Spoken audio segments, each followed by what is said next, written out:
Chaque année, des milliers de chats sont livrés à eux-mêmes, soit parce qu'ils ont été abandonnés, soit parce qu'ils sont nés dans la nature, issus de chattes errantes. Il apparaît que tous les ans naît un trop gros nombre de chats par rapport au nombre de familles adoptives potentielles. C'est de ce constat que l'association Félin Possible est née. Depuis 2008, elle recueille les chats abandonnés dans le but de leur trouver un nouveau foyer et œuvre sur toute l'Ille-et-Vilaine. Ne disposant pas de refuge, les chats, en attendant leur nouveau maître, sont hébergés provisoirement par des familles d'accueil bénévoles. Le rôle de famille d'accueil, c'est à la fois s'occuper du chat au quotidien, donc les câlins, donner à manger, les soins quand il y a besoin de soins.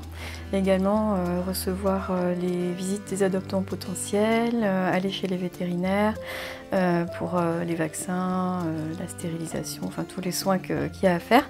Et puis également donner des nouvelles régulières du chat pour lui donner le maximum de chances d'être adopté. Tout ça se fait par l'intermédiaire du forum de discussion.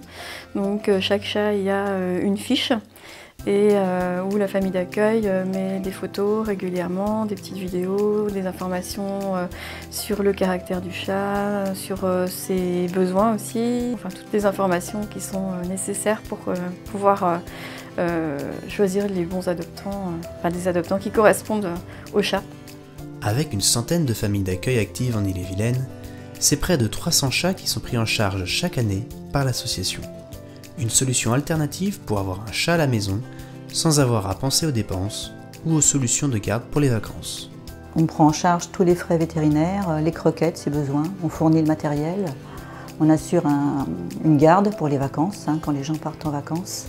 On se débrouille pour que les chats soient mis dans d'autres familles.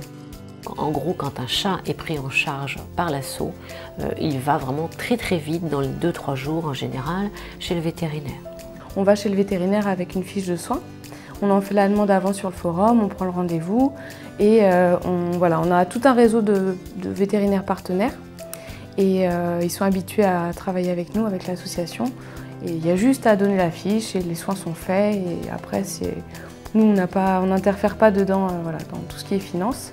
Il y a juste la litière qu'on prend en charge, mais après c'est vraiment la litière, ça coûte rien quoi.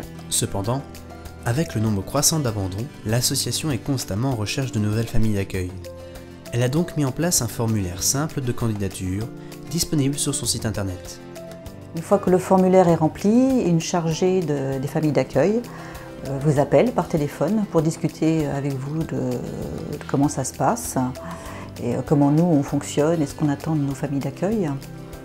Et ensuite, moi je vais visiter la famille d'accueil chez elle pour voir les conditions d'accueil et leur faire signer un contrat.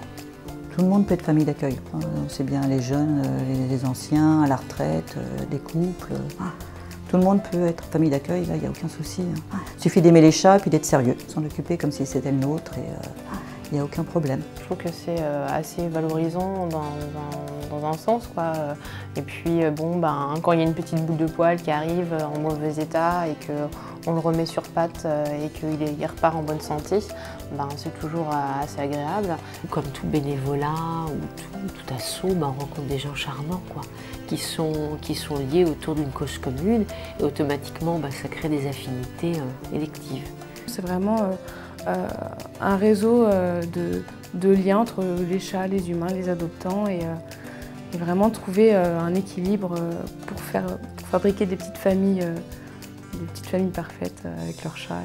Si vous aussi vous souhaitez devenir famille d'accueil et héberger un chat pour la bonne cause, n'hésitez pas à vous rendre sur le site internet de l'association www.felinpossible.fr.